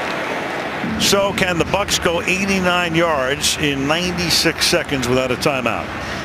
Well, as you advised before the start of the last drive, you better figure out a way to block David Irving. And they tried to chip him. They tried putting a tight end to that side. But somehow, some way, 95 has to get blocked here if you're going to start this drive. Cowboys 3 leads surrendered on 15 fourth-quarter drives when the opponent had the opportunity. So they've held them off 12 times. They bring Leonard Wester, the rookie out of Missouri Western, in place of Cherilus to try to take care of Irving. Irving comes around the corner, but Winston gets it away, and that's going to be a first down up to the 22 to the tight end Cameron Brate. Wasn't pretty, but good enough by Wester. Winston drops deep and now steps up, and that was good enough. 5 catches to the tight end Brate tonight. Passes into traffic and incomplete. Trying to go to Brate again, who's their leading receiver on the night. Bracketed there by Church and Byron Jones, 2nd and 10. So what else can you do? Let's leave a back in there. We're going to try and double team this guy. Nicely done that time by Sims to step up. And remember, the Tampa Bay Buccaneers love those seam routes. They have big receivers and Brate and Mike Evans that can get down the middle of the field, go up above the safeties, and make some catches. See where Church has to come out of the game, at least for the moment.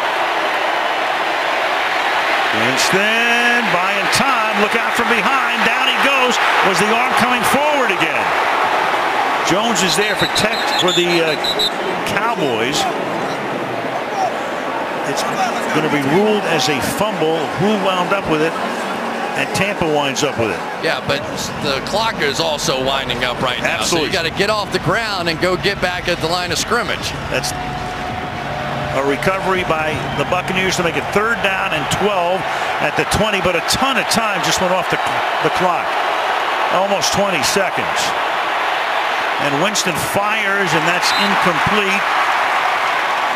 Again, David Irving is a monster getting into the backfield. It's 4th down. Yeah, and it cost them a first down there. Here comes Irving back inside here. And if Jameis Winston had another half a tick a second, he was going to have his guy Evans wide open in the middle of the field. Nice move. There he was. First down. and he did not have time because of Irving's rush. Evans starting to fall down. So it comes down to this.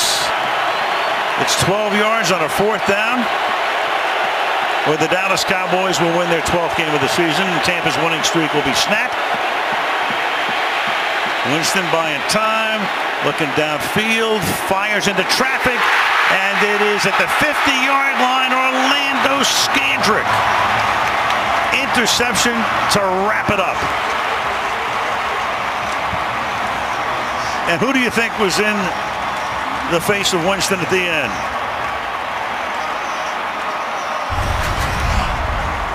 Well, there's our guy right over there. Pressure one more time by David Irving, and then Jameis Winston really underthrew this ball. And I don't know exactly what Dirk Cutter was upset about, but when they came up to the line of scrimmage, he was like throwing his guard down and upset. Somebody messed up the formation, or exactly whatever it was they were supposed to do. Oh my, and they can't call timeout, obviously. And one kneel down will take Dallas to 12-2, but they still haven't clinched the NFC East. They have a 2-game lead on the Giants. Dallas has Detroit coming in next week. Dallas only has to win 1 game, but if they lose 2 and the Giants win 2, the Giants have the tiebreak. But the Dallas Cowboys come up with a 26-20 win at AT&T Stadium.